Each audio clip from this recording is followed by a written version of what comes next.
La bête est à terre. La chose est à peine croyable. Elle est morte.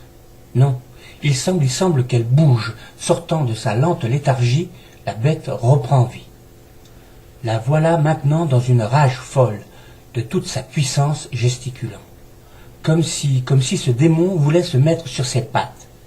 Surtout ne pas l'approcher. De sa fureur, il pourrait bien vous arracher un membre.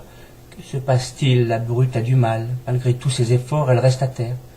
Comme si le sol était meuble. Comme si ses griffes d'une belle taille ne s'accrochaient à rien. À bien y regarder, en m'approchant un peu, une larme, la bête aurait du sentiment. Ce que j'aurais pris pour de la fureur n'était que de la peine. Qui ou quoi a pu faire du mal à une telle bestiole? Mon regard se porte au loin, petit à petit je comprends. Elle était là, Féline.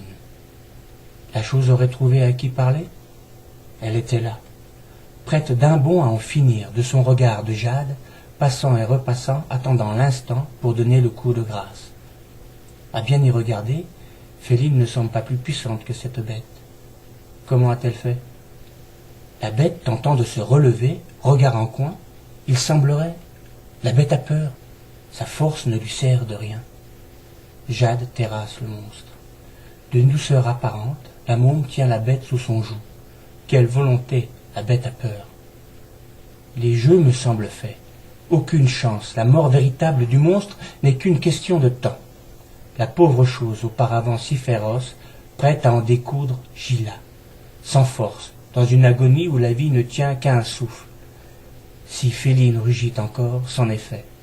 La bête ne sera plus qu'un souvenir. La bête est à terre. La bête immonde est morte.